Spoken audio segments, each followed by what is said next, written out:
अस्सलाम वालेकुम students. Exercise 4.3 हमारी चल रही है और आज हम इसका करेंगे क्वेश्चन नंबर 15। क्वेश्चन नंबर 15 की अगर स्टेटमेंट देखें तो ये कह रहा है the points A B and C, 3 points दिए गए। कहता है these points are vertices of a triangle, मतलब ए बी सी की एक हमने ट्राइंगल बनानी है। Show that the line joining the mid point D of A B and the midpoint E of AC is parallel to BC and DE is equal to half of BC। चलें सब कुछ छोड़ें, सबसे पहले तो उसने हमें दिया हुआ है the points A B and C are vertices of a triangle. तो सबसे पहले तो हम ट्राइंगल बना के देखते हैं, उसके वर्टिसेस ड्रा करते फिर बाकी स्टेटमेंट समझने की कोशिश करेंगे। तो एक ट्राइंगल देखते हैं, हमारे पास ट्राइंगल हम बनाते हैं कुछ इस टाइप की, ठीक है, और इनके नाम रखते हैं। कहता है इसके 3 वर्टिसेस हैं ए बी एंड सी, ठीक है। और ए आपके पास क्या है, ए आपके पास है 1 -1 एंड 2। बी के कोऑर्डिनेट्स आपके पास हैं 6 एंड 3 एंड सी के कोऑर्डिनेट्स आपके पास हैं 2 एंड -4, ठीक है, ये हो गया। अच्छा, ये आपके पास ए बी सी ट्राइंगल बन गई। अब अगली स्टेटमेंट देखते हैं। कहता है शो दैट, क्या शो करना है, the line joining the mid points D of A B. चलिए इतने को देखें तो कहता है mid point D of A B, यानी ए बी का आपको एक मिड पॉइंट चाहिए और उसका नाम आपने क्या रखना है, डी। तो मिड पॉइंट, इससे हमें ये पता चला कि सबसे पहले हमने एक मिड पॉइंट फाइंड करना है। चलिए वो कर लेंगे। नेक्स्ट आपके पास वो क्या कहता है, कहता है mid point D of A B and mid point E of A C, यानी ए सी का मिड पॉइंट आपने ई लेना है। तो ये है ए सी, ये है ए सी और इसका मिड पॉइंट हम लेते हैं, ये तकरीबन मिड पॉइंट, इसका नाम हमने क्या रखना है, ई रखना है, ठीक है। मिड पॉइंट फाइंड करेंगे। अच्छा, तो पहले तो हम मिड पॉइंट्स फाइंड करते हैं, फिर हम बाकी आगे चलते हैं। तो अच्छा देखते हैं क्या कहता है। कहता है mid point C of A C is parallel to, show that the line joining the, अच्छा कहता है वो लाइन जो ज्वाइन करी है mid point D of A B, यानी वो लाइन जो ज्वाइन करी डी को और ई को, यानी ये हम मिड पॉइंट फाइंड करके हमने एक लाइन ड्रा करनी है जो डी और ई को क्या करिए, ज्वाइन करिए। और फिर कहता है कि वो लाइन आपके पास is parallel to B C, ये जो लाइन आप ज्वाइन करोगे ये इसके पैरेलल है, यानी हमने प्रूव करना है कि ये जो लाइन आप ज्वाइन करोगे मिड पॉइंट्स को डी ई, ये लाइन हमने प्रूव करना है ये पैरेलल है किसके, इस लाइन के, बी सी के। यही कह रहा है ना। कहता the line joining D and E is parallel to B C, एक चीज़ हमने ये प्रूव करनी है। तो चलिए एक ये हमने प्रूव करना है कि D is equal parallel to B C. दूसरा हमने क्या प्रूव करना है कि D E is half of B C, ठीक है। यानी ये कहता है कि जो डी ई है ये वाली लाइन ये बी सी का हाफ है। तो चलिए सबसे पहले तो हमें अगर कुछ भी समझ नहीं आ रही तो हम क्या करते हैं, इनके मिड पॉइंट्स तो फाइंड करते हैं। इसका मिड पॉइंट डी और इसका मिड पॉइंट ई। तो हम लिखते हैं mid point of A B is D, ठीक है। तो डी के कोऑर्डिनेट्स देखें, मिड पॉइंट का फार्मूला आपको याद है ना, x + x / 2 y + y, यानी y1 + y2 / 2 और x + x1 / जो है वो 2। तो चलें देखते हैं, ये आपके पास क्या होगा, 6 + -1 है ना, 6 + -1 / 2 और साथ आपके पास क्या हो जाएगा, y + y, y1 + y2 / 2। तो d के कोऑर्डिनेट्स आपके पास हो जाएंगे 6 - 1 5/2 और ये हो जाएगा ये भी 5/2। ये तो d के कोऑर्डिनेट्स आ गए, क्या आ गए, 5/2 एंड 5/2। नेक्स्ट अब हम e के फाइंड करते हैं। तो मिड पॉइंट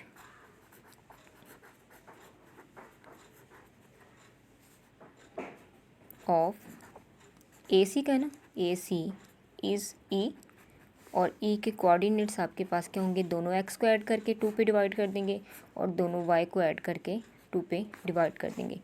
तो 2 + -1, 2 + -1 और वाई कौन सा है, -4 + 2।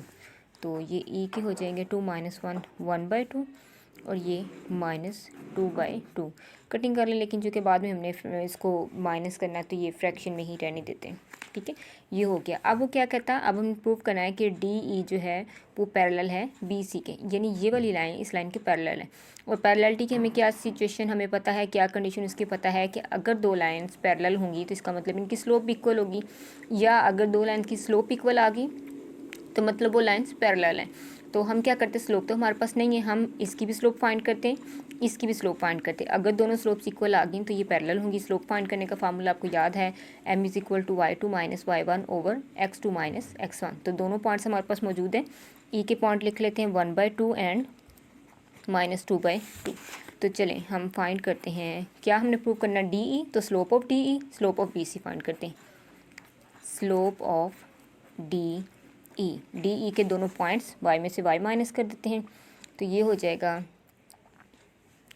-2/2 -5/2, ठीक है ना। इस y में से हमने इस y में से ये y माइनस कर दिया। अब 1/2 -5/2 x में से हम x माइनस कर देते हैं, ठीक है। तो चलें देखें, ऊपर भी हम एलसीएम ले लेते हैं, नीचे भी। ऊपर आ जाएगा -2 -5 डिवाइडेड बाय नीचे आ जाएगा 1 -5, ठीक है। इसलिए मैंने कैंसिल यहाँ पे नहीं किया था, कि मुझे ये था कि बाद में एलसीएम लेंगे तो ये आसानी हो जाएगी। अब इस 2 से ये 2 कैंसिल हो गया, हमारे पास बचेगा -7 ओवर -4, यानी स्लोप ऑफ डी ई आपके पास आई है 7/4। अब हम फाइंड करते हैं स्लोप ऑफ बी सी, ठीक है। तो slope of B C find करते हैं।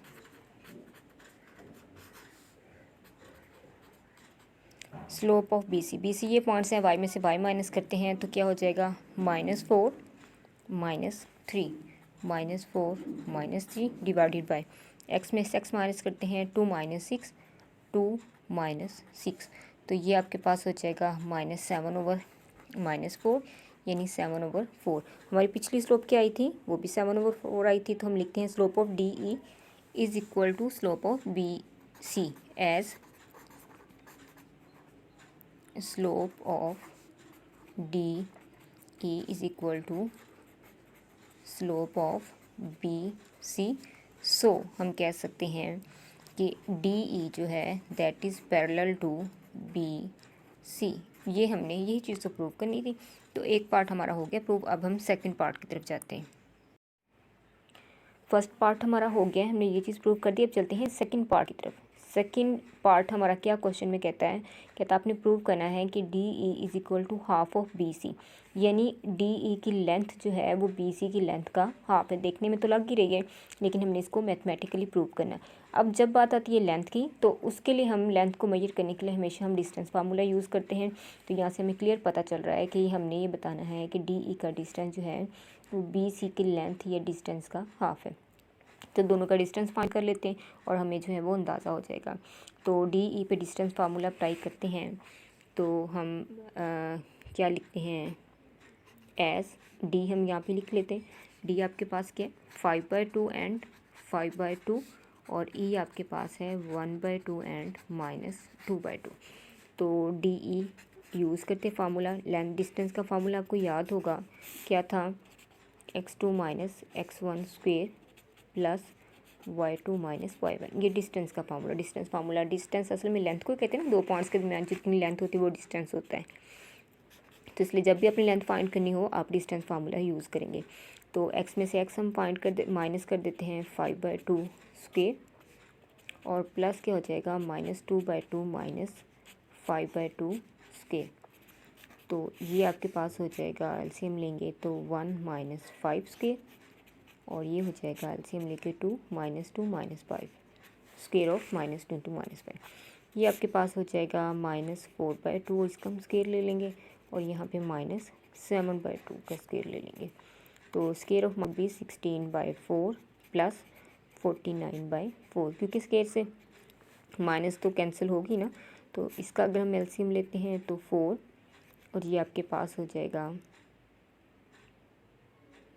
62, ठीक है।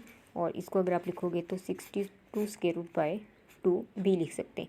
ये तो आपके पास हो गया डी ई। अब हम फाइंड करते हैं बी सी। तो बी सी के पॉइंट्स हम नोट कर लेते हैं, कोऑर्डिनेट्स 6 3।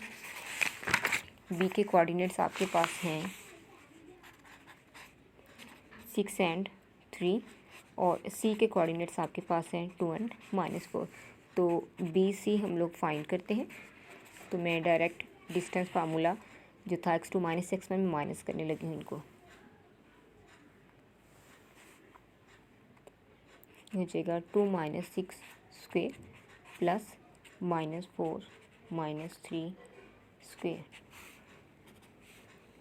तो that would be equal to -4 square and plus -7 square.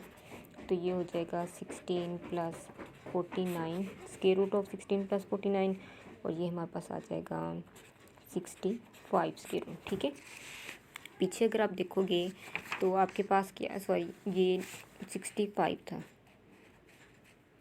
ठीक है, अच्छा पीछे अगर आप देखेंगे तो डी आपके पास है 65 स्क्वेयर रूट बाय 2। तो वो हम एक दफ़ा लिख लेते हैं।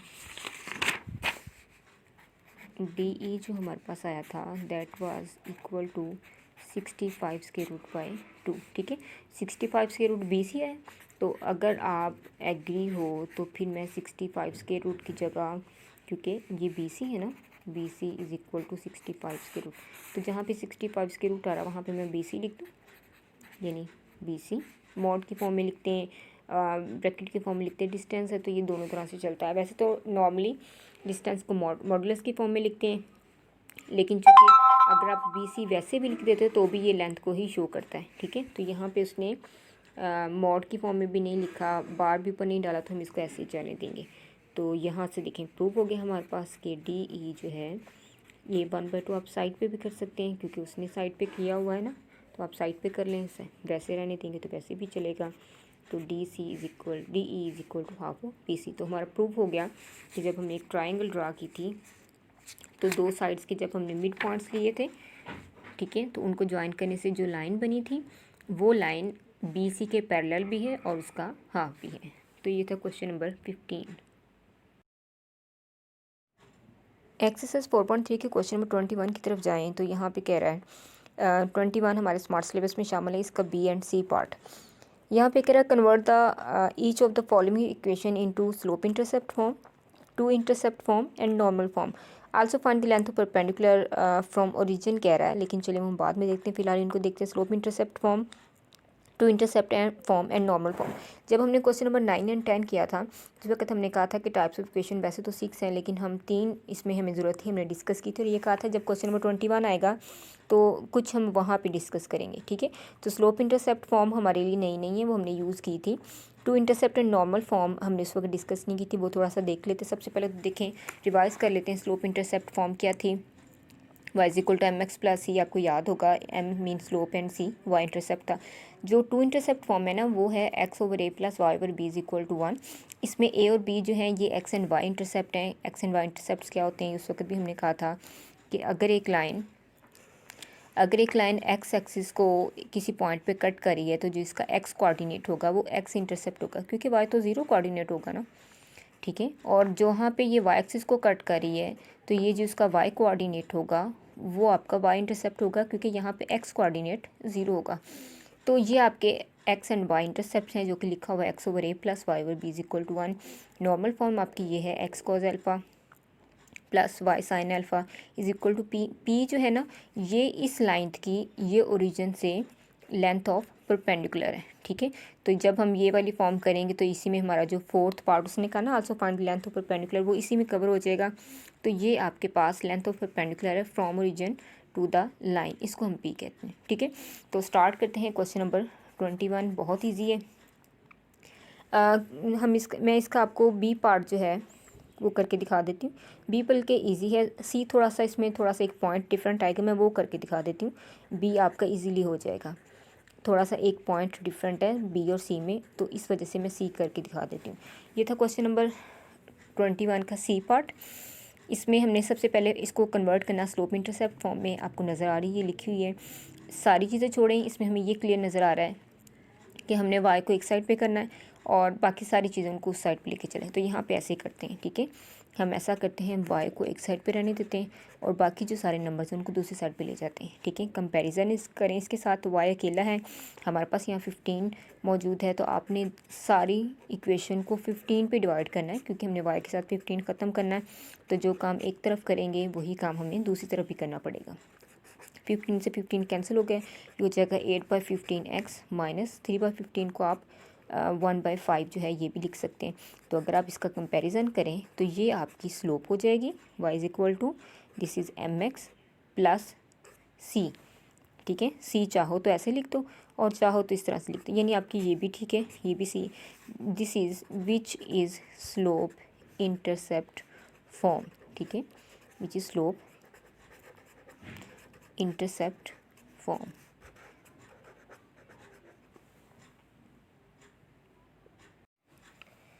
स्लोप इंटरसेप्ट फॉर्म के बाद हम करेंगे टू इंटरसेप्ट फॉर्म, ठीक है। टू इंटरसेप्ट फॉर्म ये है, इसमें आपको क्लियरली नज़र आ रहा है कि आपने एक्स और वाई को एक साइड पे करना है और कांस्टेंट जो है दूसरी साइड पे, वो बाद में देखेंगे कांस्टेंट वाले। फ़िलहाल हमें ये क्लियर नज़र आ रहा है कि एक्स और वाई को आपने इस साइड पे करना है। तो पहले हम इक्वेशन लिखते हैं बी पार्ट के लिए, टू इंटरसेप्ट फॉर्म हम इसमें कन्वर्ट करें। इक्वेशन आपकी है 15y minus 8x plus 3 is equal to 0। तो ये इक्वेशन इसमें हमने कन्वर्ट करना है, एक्स वाई एक साइड पे करना है। तो चले हम एक्स एंड वाई को एक साइड पे कर लेते हैं, कांस्टेंट को दूसरी साइड पे लेके चले जाते हैं, ठीक है। इसके अलावा एक्स हमें पॉजिटिव की तो बात करें, ये वाला नंबर जो है ना ये हमें 1 चाहिए। तो यहाँ पे इसको दो मेथड हैं, आप इसको -3 पे डिवाइड कर दें या पहले -3 उस साइड पे लेके चले जाएं। उससे ये होगा कि जो -8x है ये हमारा पहले भी आ जाएगा, पॉजिटिव हो जाएगा, और 15y आपका नेगेटिव वो भी हो गया। चलिए उसको बाद में फ़िलहाल ये यहाँ पे अब हमारा प्रॉब्लम ये है करना। अब हमने क्या, एक्स वाई एक साइड पे आ चुका था, हमने 1 करना था इस साइड पे। 1 के लिए आप चाहो तो डायरेक्ट इसको -3 पे डिवाइड कर दो और चाहो तो सिर्फ 3 पे डिवाइड करो, माइनस उधर ले जाओ, ठीक है। दोनों तरह से एक्स वाई का प्रॉब्लम नहीं है, वो प्लस माइनस में आ जाए। यहाँ पे हमने +1 करना था, इसलिए आप चाहो तो इसको -3 पे डायरेक्ट डिवाइड कर दें सारी इक्वेशन को, या माइनस पहले ख़त्म कर लें, 3 बाद में। तो चलें अब हम 3 बाद में ख़त्म करते हैं। पूरी इक्वेशन को हमने 3 पे जो है वो डिवाइड कर दिया, बिकॉज हम यहाँ पे 1 बनाना चाह रहे हैं। तो ये हो जाएगा 8/3x minus 3 5 15 is equal to 1, ठीक है। 1 बन गया, लेकिन हमें x/a चाहिए, यानी x अकेला चाहिए। तो x अकेला करने का मेथड क्या होगा कि आपके पास x के नीचे जो भी है उसको आप फ्रैक्शन में ले जाएं, ठीक है। 8/3 जब इसको नीचे आएगा इसको 3/8 हम लिखेंगे, ठीक है, क्योंकि ये ओवर के नीचे ओवर, ये जो 8 है ये ऊपर चला जाएगा और ये हम दोबारा से 8/3 बन जाएगा। तो किसी भी नंबर को जब हमने वहाँ से ख़त्म करना है आप उसको ओवर में लेके आएंगे, ठीक है। 5 को हम 1/5 लेके गए, क्योंकि अगर हम चाहेंगे तो इसको दोबारा से 5 में कन्वर्ट कर सकते हैं, इज़ इक्वल टू 1। दूसरा ये देखें, इसमें x एंड y दोनों हमें प्लस में चाहिए, तो x तो ऑलरेडी हमारे पास प्लस में है, y जो है वो माइनस में है। तो इस माइनस को हम ये कांस्टेंट जो है ना नीचे जिस पे डिवाइड हो रहा है 1/5, इसके साथ लिख लेते हैं, is equal to 1। Now this is normal form, ठीक है, ये हमारी नॉर्मल फॉर्म होगी।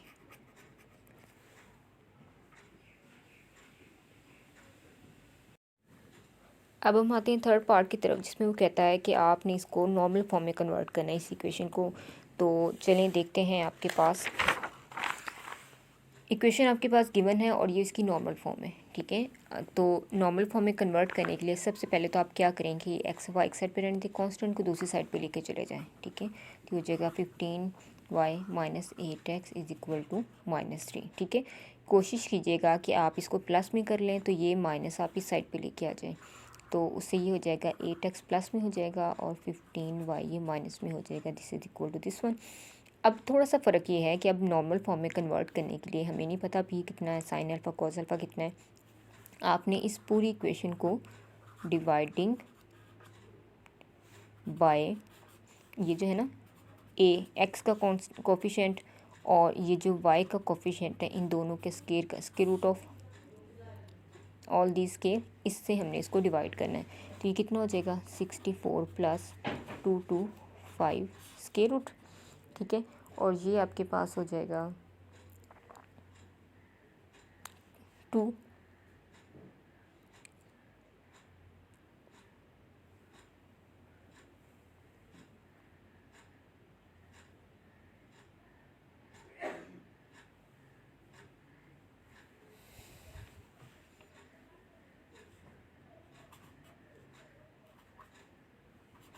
289 स्क्वायर रूट, ठीक है। 289 square root is equal to 17 आ जाएगा। ये हमारे पास आ गया। अब अपनी पूरी इक्वेशन को आपने 17 पे डिवाइड करना है, तो ये हो जाएगा 8/17 x minus 15/17 y is equal to 3/17। अब ये जो 3/17 है ना, ये असल में p है, ठीक है। तो p तो हमारे पास आ चुका है 3/17, लेकिन अब हमने इसको x के साथ जो है उसको cos अल्फ़ा और sin अल्फ़ा में कन्वर्ट करना है। तो उसके लिए चलिए हम कंपैरिजन इसको कर लेते हैं by comparing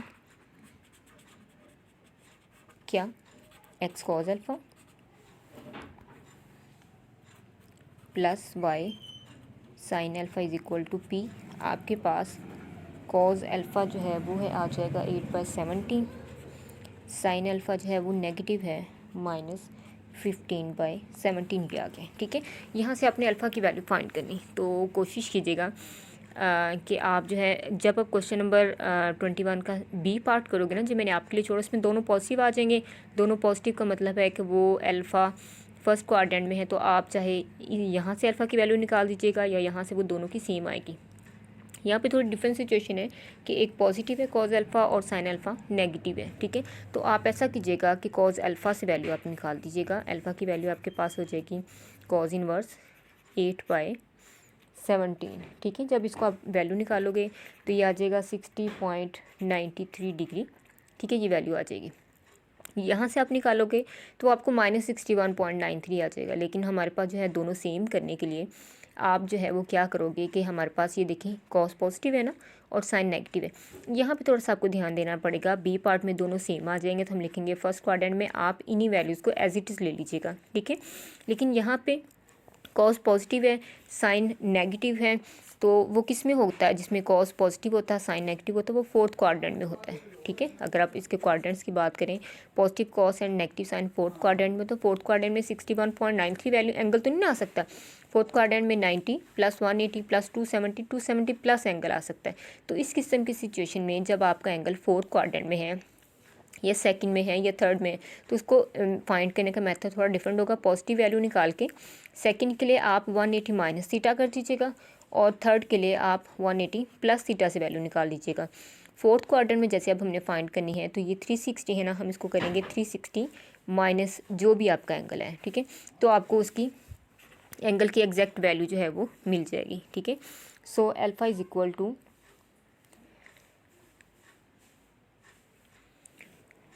alpha is equal to 360, क्योंकि हमने फोर्थ क्वाड्रेंट में शो करना ना, फोर्थ में, तो 360 माइनस वो जो आपका एंगल आया है 61.93।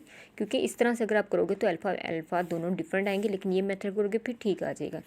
360 माइनस 61.93, तो ये आपके पास आ जाएगा 298.07 डिग्री। और ये देखें 270 प्लस में है, मतलब ये फोर्थ क्वाड्रेंट में शो हो रही है। अब आपने क्या करना है, आपका cos अल्फ़ा भी यही है। अब आपको ये अल्फ़ा फाइंड करने की ज़रूरत नहीं है। आपके पास ये जो नॉर्मल फॉर्म है ना, आपने सिर्फ यहाँ पे वैल्यूज़ पुट कर देनी है। तो क्या हमारी नॉर्मल फॉर्म आ जाएगी x cos का ये एंगल 298.07 डिग्री प्लस y साथ sin के साथ अल्फ़ा का एंगल जो कितना है 298.07 degree is equal to p। हमने कहा था कंपैरिजन करेंगे, तो ये आपका p है, तो p आपका क्या हो जाएगा 3/17। ये आपका हो गया कि normal form which is normal form, ठीक है। नेक्स्ट उसने फोर्थ पार्ट उसने पूछा था also find the length of perpendicular from origin to each line, ठीक है।